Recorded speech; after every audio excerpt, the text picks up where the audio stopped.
আসসালামু আলাইকুম। আজকে আমরা মাওলানা জালালউদ্দিন রুমি রহমতুল্লাহ আলাইহির বিশ্ববিখ্যাত মসনবী শরীফের এক অসাধারণ গল্প শুনব। এই গল্পটি হল দরিদ্র ও বুন্দিরা। এই গল্পের মাধ্যমে রুমি রহমতুল্লাহ আলাইহি আমাদের শেখাবেন কিভাবে প্রতিকূলতার মাঝেও নিজের আত্মাকে পরিশুদ্ধ করা যায় এবং জাগতিক বন্ধন থেকে মুক্তি লাভ করা সম্ভব। প্রথমে আমরা গল্পটি শুনব, তারপর এর আধ্যাত্মিক ব্যাখ্যা জানব এবং সবশেষে এই গল্পের সাথে আল কুরআনের বিভিন্ন আয়াতের সম্পৃক্ততা সম্পর্কে জানব ইনশাআল্লাহ। গত পর্বের মসনবী শরীফ আলোচনার ভিডিও লিংক ডেসক্রিপশন বক্সে দেয়া আছে। তবে আর কথা না বাড়িয়ে চলুন শুরু করা যাক সেই শিক্ষণীয় কাহিনী। এক দেশে ছিল এক অত্যন্ত দরিদ্র লোক। তার সম্বল বলতে কিছুই ছিল না। শত চেষ্টা করেও সে তার ভাগ্য পরিবর্তন করতে পারছিল না। অবশেষে একদিন হতাশ হয়ে সে সৃষ্টিকর্তার কাছে ফরিয়াদ করে বলল, হে আল্লাহ, তুমি আমাকে এই দারিদ্র্যের জীবন থেকে মুক্তি দাও। আমাকে এমন কিছু দাও যা দিয়ে আমি আমার জীবন ধারণ করতে পারি। লোকটির আকুল প্রার্থনা সৃষ্টিকর্তার দরবারে কবুল হল। সেই রাতে সে স্বপ্নে দেখল তাকে বলা হচ্ছে, শহরের সবচেয়ে বড় কারাগারে যাও। সেখানে এমন এক গুপ্তধন আছে যা তোমার ভাগ্য ফিরিয়ে দেবে। ঘুম থেকে জেগে লোকটি স্বপ্নের কথা ভাবতে লাগল। প্রথমে তার বিশ্বাস হচ্ছিল না, কিন্তু স্বপ্নের কথাটি তার মাথায় ঘুরপাক খেতে থাকল। অবশেষে সে সিদ্ধান্ত নিল একবার চেষ্টা করে দেখতে ক্ষতি কি। পরদিন সকালে সে কারাগারের দিকে রওনা হল। কারাগারের কাছে পৌঁছে সে দেখল বিশাল উঁচু প্রাচীর আর সশস্ত্র প্রহরীরা পাহারা দিচ্ছে। তার মনে ভয় হল। সে ভাবল, আমি একজন সাধারণ দরিদ্র মানুষ, এই সুরক্ষিত কারাগারে আমি কিভাবে প্রবেশ করব? কিন্তু তার অন্তরের আশা তাকে সাহস জোগাল।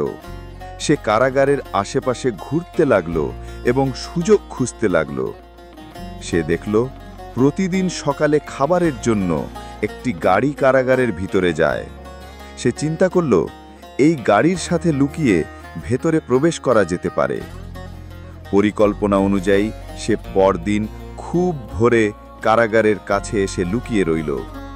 যখন খাবারের গাড়িটি ফটকের কাছে এসে থামল, সে সুযোগ বুঝে গাড়ির নিচে লুকিয়ে পড়ল। প্রহরীরা গাড়ি পরীক্ষা না করেই ভেতরে যাওয়ার অনুমতি দিল। এভাবেই দরিদ্র লোকটি কারাগারে প্রবেশ করতে সক্ষম হল। কারাগারের ভেতরে প্রবেশ করে সে এক ভিন্ন জগৎ দেখতে পেল। সারি সারি কক্ষে শত শত বন্দী শিকল দিয়ে বাঁধা অবস্থায় দিন কাটাচ্ছে। তাদের চেহারায় রাজ্যের হতাশা আর কষ্ট। তাদের করুণ অবস্থা দেখে দরিদ্র লোকটির মন দুঃখে ভরে গেল। সে ভাবল, আমি তো শুধু দরিদ্র, কিন্তু এরা তো স্বাধীনতার আলো থেকেও বঞ্চিত। সে লুকিয়ে লুকিয়ে কারাগারের ভেতর ঘুরতে লাগল এবং গুপ্তধনের সন্ধান করতে লাগল। কিন্তু কোথাও সে গুপ্তধনের কোনো চিহ্ন খুঁজে পেল না। দিনের পর দিন চলে যেতে লাগল, কিন্তু তার অনুসন্ধান নিষ্ফল হল। সে প্রায় হতাশ হয়ে পড়ছিল। একদিন সে এক বৃদ্ধ বন্দির কক্ষের সামনে এসে দাঁড়াল। বৃদ্ধের মুখে ছিল এক অদ্ভুত প্রশান্তি। যদিও তার শরীর ছিল দুর্বল এবং পায়ে ছিল ভারী শিকল, কিন্তু তার চোখে ছিল এক উজ্জ্বল আভা। দরিদ্র লোকটি অবাক হয়ে বৃদ্ধকে জিজ্ঞেস করল, আপনি এই বন্দিদশায় থেকেও কিভাবে এত শান্তিতে আছেন? বৃদ্ধ মুচকি হেসে বললেন, আমি আমার শরীরকে বন্দী করেছি, কিন্তু আমার আত্মাকে মুক্ত রেখেছি। এই কারাগারের দেয়াল আমার দেহকে আটকে রাখতে পারে, কিন্তু আমার আত্মাকে নয়। দরিদ্র লোকটি তার কথা বুঝতে পারল না, কিন্তু সে বৃদ্ধকে তার স্বপ্নের কথা এবং গুপ্তধন অনুসন্ধানের কথা খুলে বলল। সব শুনে বৃদ্ধ বললেন, তুমি যে গুপ্তধনের সন্ধানে এখানে এসেছ, তা কোনো সোনাদানা বা হীরা জহরত নয়। এই কারাগারের প্রকৃত গুপ্তধন হল আত্ম উপলব্ধি এবং জাগতিক মোহ থেকে মুক্তি। তিনি আরও ব্যাখ্যা করে বললেন, দেখো, এই কারাগারের বন্দীরা তাদের নিজেদের কৃতকর্মের জন্য এখানে বন্দী। তাদের লোভ, ক্রোধ এবং অহংকারই তাদের এই দশার জন্য দায়ী। তারা জাগতিক বস্তুর মোহে এতটাই অন্ধ হয়ে গিয়েছিল যে তারা তাদের আত্মাকে ভুলে গিয়েছিল। আর তুমিও সেই জাগতিক গুপ্তধনের লোভেই এখানে এসেছো। বৃদ্ধের কথাগুলো দরিদ্র লোকটির অন্তরে গিয়ে আঘাত করল। সে বুঝতে পারল সে কত বড় ভুল করছিল। সে এতদিন ধরে বাইরের গুপ্তধন খুঁজছিল, কিন্তু আসল গুপ্তধন তো তার নিজের ভেতরেই লুকিয়ে আছে। সে বুঝতে পারল যে সত্যিকারের মুক্তি হল আত্মার মুক্তি, জাগতিক বন্ধন থেকে মুক্তি। সে আরও উপলব্ধি করল যে দারিদ্র্য কোনো অভিশাপ নয়, বরং এটি সৃষ্টিকর্তার পক্ষ থেকে একটি পরীক্ষা। দরিদ্র লোকটি তার ভুল বুঝতে পেরে সৃষ্টিকর্তার কাছে ক্ষমা চাইল। সে সিদ্ধান্ত নিল যে সে আর জাগতিক সম্পদের পিছনে ছুটবে না, বরং সে তার আত্মাকে পরিশুদ্ধ করার চেষ্টা করবে এবং সৃষ্টিকর্তার সন্তুষ্টি অর্জনের জন্য জীবন যাপন করবে। এরপর সে কারাগার থেকে বেরিয়ে এলো, কিন্তু এবার সে আর আগের মতো দরিদ্র ও হতাশ ছিল না। তার মন ছিল শান্ত ও প্রশান্তিতে ভরা। সে অল্পতে তুষ্ট থাকতে শিখল এবং সৃষ্টিকর্তার প্রতি কৃতজ্ঞতা প্রকাশ করতে লাগল। এভাবেই দরিদ্র লোকটি তার জীবনের আসল উদ্দেশ্য খুঁজে পেল এবং সত্যিকারের ধনী হল, কারণ সে জেনে গিয়েছিল যে আত্মার ঐশ্বর্যই হল সবচেয়ে বড় ঐশ্বর্য। এখন আমরা এই সাধারণ গল্পের পিছনে লুকিয়ে থাকা অসাধারণ আধ্যাত্মিক রহস্য উন্মোচন করব। প্রতিটি চরিত্র, প্রতিটি ঘটনা এখানে এক একটি গভীর প্রতীক। এই গল্প কেবল একটি কাহিনী নয়, এটি আমাদের আত্মার যাত্রার এক নিখুঁত প্রতিচ্ছবি। চলুন ডুব দেওয়া যাক মাওলানা রুমি রহমতুল্লাহ আলাইহির জ্ঞানের এই গভীর সাগরে। মাওলানা রুমি রহমতুল্লাহ আলাইহির প্রতিটি গল্পই রূপক। বাইরের আবরণটি সাধারণ হলেও এর ভেতরের অর্থ অত্যন্ত গভীর। দরিদ্র ও বন্দিরা গল্পটি হল আধ্যাত্মিক পথের এক নিখুঁত বর্ণনা। আসুন এর প্রতিটি অংশকে আমরা আধ্যাত্মিক দৃষ্টিকোণ থেকে বিশ্লেষণ করি। ১. দরিদ্র লোকটি আধ্যাত্মিক পথের পথিক, দ্য পাউপার, দ্য স্পিরিচুয়াল সিকার। গল্পের দরিদ্র লোকটি আসলে আমি, আপনি, আমরা সবাই। সে হল সেই মানবাত্মা যে এই পৃথিবীতে এসে নিজেকে রিক্ত ও অপূর্ণ মনে করে। এই দারিদ্র্য জাগতিক অর্থের অভাব নয়, এটি হল আধ্যাত্মিক শূন্যতাবোধ। আত্মা যখন তার উৎস অর্থাৎ স্রষ্টাকর্তা থেকে বিচ্ছিন্ন হয়ে পড়ে, তখন সে এক ধরনের হাহাকার বা অভাব বোধ করে।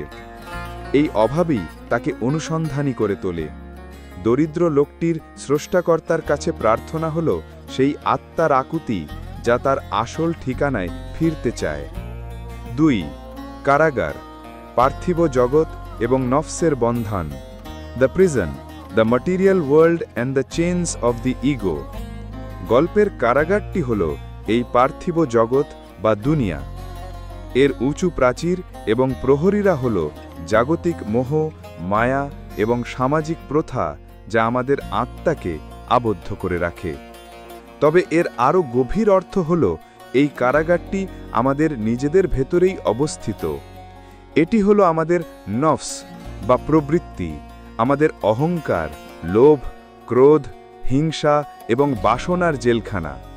আমরা প্রত্যেকেই এই অদৃশ্য কারাগারে বন্দী।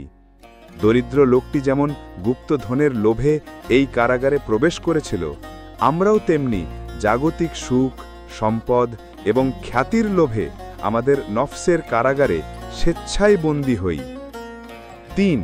বন্দিরা, প্রবৃত্তির দাসেরা, the prisoners, slaves to desire. কারাগারের অন্য বন্দিরা হল সেই সব মানুষ যারা নিজেদের প্রবৃত্তি বা নফসের দাসে পরিণত হয়েছে। তাদের পায়ে যে শিকড় তা হলো তাদের লোভ এবং জাগতিক আসক্তির প্রতীক। তারা তাদের কৃতকর্মের ফল ভোগ করছে এবং এই কারাগার থেকে মুক্তির কোনো পথ খুঁজে পাচ্ছে না। তারা তাদের অবস্থাকেই চূড়ান্ত বলে মেনে নিয়েছে এবং হতাশায় নিমজ্জিত। এটি সেই সব মানুষের প্রতীক যারা দুনিয়ার মোহে এতটাই অন্ধ যে আত্মার মুক্তির কথা চিন্তাও করে না। 4. গুপ্তধন, আত্ম উপলব্ধি, দ্য ট্রেজার, সেলফ রিয়েলাইজেশন। দরিদ্র লোকটি যে গুপ্তধনের সন্ধানে কারাগারে গিয়েছিল তা কোনো সোনা দানা বা হীরা জহরত নয়। রুমি রহমতুল্লাহ আলাইহি এখানে আমাদের শেখাচ্ছেন যে আধ্যাত্মিক পথের পথিকেরা প্রায়শই ভুল ধারণা নিয়ে যাত্রা শুরু করে। তারা মনে করে আধ্যাত্মিকতা মানে অলৌকিক ক্ষমতা লাভ করা বা বিশেষ কোনো ঐশ্বর্য পাওয়া। কিন্তু আসল গুপ্তধনটি হল আত্ম উপলব্ধি বা মারেফাত, নিজের স্বরূপকে চেনা, নিজের ভেতরের অহংকার ও প্রবৃত্তির কারাগারকে আবিষ্কার করা এবং তা থেকে নিজেকে মুক্ত করার জ্ঞানই হল সর্বশ্রেষ্ঠ গুপ্তধন। এই ধন বাইরে নয়, নিজের ভেতরেই লুকানো থাকে। 5. বৃদ্ধ জ্ঞানী বন্দী, মুর্শিদ বা আধ্যাত্মিক পথপ্রদর্শক। The wise old prisoner, the মুর্শিদ অর দ্য স্পিরিচুয়াল গাইড। গল্পের সবচেয়ে গুরুত্বপূর্ণ চরিত্র হল এই বৃদ্ধ জ্ঞানী বন্দী। তিনি হলেন একজন মুর্শিদ বা কামেল পীর, একজন আধ্যাত্মিক পথপ্রদর্শক। লক্ষণীয় বিষয় হল তিনিও কারাগারে বন্দী, অর্থাৎ তিনিও এই পার্থিব জগতেই বসবাস করেন এবং তারও একটি শরীর আছে, কিন্তু তিনি মুক্ত। কিভাবে? তার শরীর বন্দী হলেও তার আত্মা বা রূহ সম্পূর্ণ মুক্ত। তিনি তার নফসকে জয় করেছেন। তার পায়ের শিকল তাকে আবদ্ধ করতে পারেনি, কারণ তিনি জাগতিক আসক্তির ঊর্ধ্বে উঠে গেছেন। তিনি হলেন সেই ব্যক্তি যিনি কারাগারের ভেতরে থেকেও কারাগারের বাইরের জগতের সন্ধান জানেন। তিনিই পারেন একজন সত্যিকারের পথিককে আসল গুপ্তধনের সন্ধান দিতে।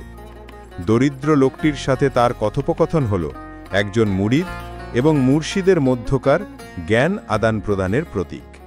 এখন আমরা শুনব এই গল্পটির সাথে পবিত্র কোরআনের শাশ্বত বাণীর সম্পৃক্ততা। মসনবীকে বলা হয় ফার্সি ভাষায় কোরআন। এর কারণ হল মাওলানা রুমি রহমাতুল্লাহ আলাইহে কোরআনের গভীরতম জ্ঞানকে গল্পের সহজ মোড়কে আমাদের সামনে তুলে ধরেছেন।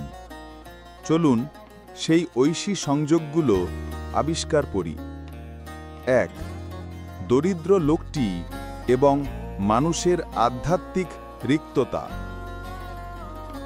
গল্পের দরিদ্র লোকটি আমাদের সেই আধ্যাত্মিক শূন্যতা বোধের প্রতীক যা স্রষ্টাকর্তা থেকে দূরে সরে যাবার ফলে তৈরি হয়।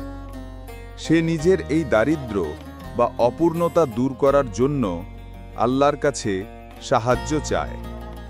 এই অবস্থাটি পবিত্র কোরআনে মানুষের মৌলিক পরিচয় হিসেবে তুলে ধরা হয়েছে। আল্লাহ তাআলা বলেন, ইয়া আইয়ুহান নাসু আনতুমুল ফুকারাউ ইলাল্লাহি ওয়াল্লাহু হুয়াল গানিয়ুল হামিদ। অর্থ, হে মানুষ, তোমরা আল্লাহর মুখাপেক্ষী, আর আল্লাহ তিনি অমুখাপেক্ষী প্রশংসিত। সূরা ফাতির আয়াত 15। ব্যাখ্যা: এই আয়াতটি স্পষ্টভাবে বলছে যে মানুষ তার অস্তিত্বের জন্য আল্লাহর সামনে ফকির বা মুখাপেক্ষী। আমাদের যা কিছু আছে তা তারই দান। গল্পের দরিদ্র লোকটির জাগতিক দারিদ্র্য মূলত এই আধ্যাত্মিক মুখাপেক্ষিতারই একটি বাহ্যিক রূপ। যখন আত্মা এই সত্য উপলব্ধি করে তখনই সে প্রকৃত সাহায্যদাতার দিকে ফেরে। 2. কারাগার, এই দুনিয়ার জীবন। গল্পের কারাগারটি হল এই পার্থিব জগতের প্রতীক, যা দেখতে আকর্ষণীয় হলেও এর ভেতরে রয়েছে আত্মার জন্য বন্ধন। কোরআন বারবার এই দুনিয়ার জীবনকে একটি পরীক্ষা ক্ষেত্র এবং ক্ষণস্থায়ী মায়া হিসেবে বর্ণনা করেছেন। আল্লাহ তাআলা বলেন, ইয়ালামু আন্নামাল হায়াতুদ দুনিয়া লাইবুন ওয়া লাহবুন ওয়া জিনাতুন ওয়া তাফাখুরুন বাইনাকুম ওয়া তাকাসুরুন ফিল আমওয়ালি ওয়াল আউলাদি। অর্থ, তোমরা জেনে রাখো যে দুনিয়ার জীবন তো শুধু খেল তামাশা, শোভা সৌন্দর্য, তোমাদের পারস্পরিক গর্ব অহংকার এবং ধন সম্পদ ও সন্তান সন্ততিতে আধিক্যের প্রতিযোগিতা মাত্র। সূরা আল হাদিদ আয়াত 20। ব্যাখ্যা: এই আয়াতটি কারাগারের ভেতরের বন্দীদের অবস্থাকে নিখুঁতভাবে বর্ণনা করে।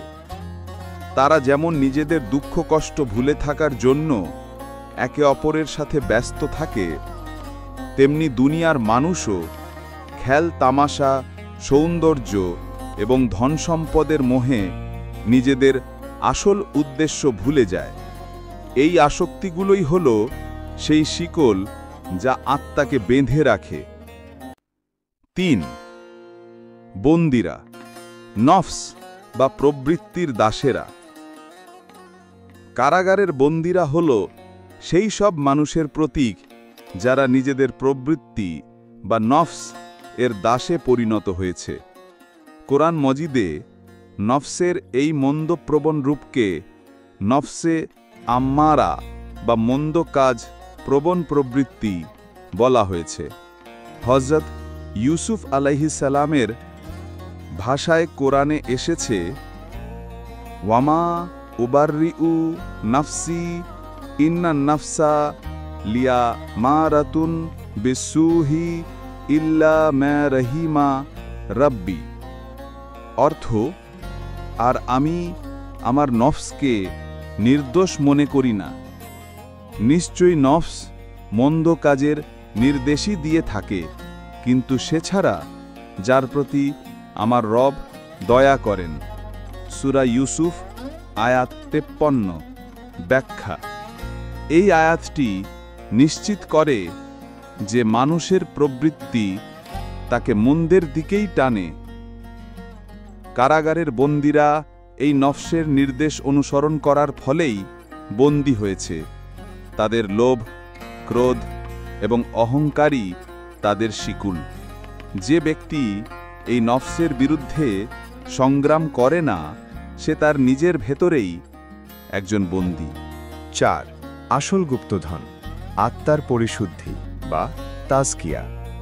দরিদ্র লোকটি যা খুঁজছিল তা ছিল জাগতিক সম্পদ, কিন্তু সে যা পেয়েছে তা হল আত্ম উপলব্ধি।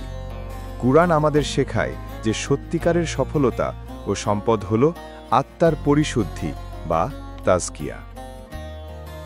আল্লাহ তাআলা বলেন, কদ আফলাহা মান জাক্কাহা ওয়াকদ খাবা মান দাসসাহা। অর্থ, সেই সফলকাম হয়েছে যে নিজেকে পরিশুদ্ধ করেছে, আর সেই ব্যর্থ হয়েছে যে নিজেকে কলুষিত করেছে। সূরা আশ-শামস আয়াত 9-10। ব্যাখ্যা: এই আয়াতগুলো হল গল্পের চূড়ান্ত শিক্ষা। আসল গুপ্তধন সোনাদানা নয়, বরং নফসকে পরিশুদ্ধ করে সফলকাম হওয়া। দরিদ্র লোকটি যখন বৃদ্ধ জ্ঞানীর কাছ থেকে এই শিক্ষা পেল, তখনই সে সত্যিকারের ধনী হল। সে তার ভেতরের ময়লাকে, লোভকে দূর করে আত্মাকে পরিশুদ্ধ করার পথ খুঁজে পেল। 5. ভেতরের দিকে যাত্রা। গল্পের শেষে লোকটি বুঝতে পারে যে গুপ্তধন বাইরে নয়, ভেতরে। এই ধারণাটি কুরআনের একটি মৌলিক শিক্ষা। আল্লাহকে খুঁজতে দূরে যেতে হয় না, তিনি আমাদের খুব কাছেই আছেন এবং তার নিদর্শন আমাদের নিজেদের ভেতরেই রয়েছে। আল্লাহ তাআলা বলেন, ওয়াফি আনফুসিকুম আফালা তুবসিরুন। অর্থ, আর তোমাদের নিজেদের মধ্যেও নিদর্শনাবলী রয়েছে, তোমরা কি দেখো না? সূরা আজ-জারিয়াত আয়াত 21। ব্যাখ্যা: এই আয়াতটি আমাদের নিজেদের আত্মার দিকে তাকাতে উৎসাহিত করে। মাওলানা রুমি রহমতুল্লাহ আলাইহি এই আয়াতেরই প্রতিধ্বনি করে আমাদের শেখাচ্ছেন যে আধ্যাত্মিকতার যাত্রা হল একটি অভ্যন্তরীণ যাত্রা। কারাগার যেমন আমাদের নফস, তেমনি গুপ্তধনও আমাদের পরিশুদ্ধ আত্মা। পরিশেষে আপনারা দেখতে পেলেন মাওলানা রুমি রহমতুল্লাহ আলাইহি এই গল্পটি কুরআনের গভীর জ্ঞানের একটি মুক্তা দিয়ে গাথা একটি মালা। প্রতিটি চরিত্র এবং ঘটনা আমাদের কুরআনের সেই শাশ্বত সত্যের দিকেই ফিরিয়ে নিয়ে যায়। এই আলোচনা আমাদের সবাইকে নিজের আত্মার দিকে তাকাতে এবং কুরআনের আলোয় পথ চলতে উৎসাহিত করুক, কারণ সত্যিকারের মুক্তি ও সম্পদ সেখানেই লুকিয়ে আছে। ভিডিওটি ভালো লাগলে চ্যানেলটি সাবস্ক্রাইব করে দিন এবং আপনার মতামত কমেন্টে জানিয়ে দিন। ধন্যবাদ।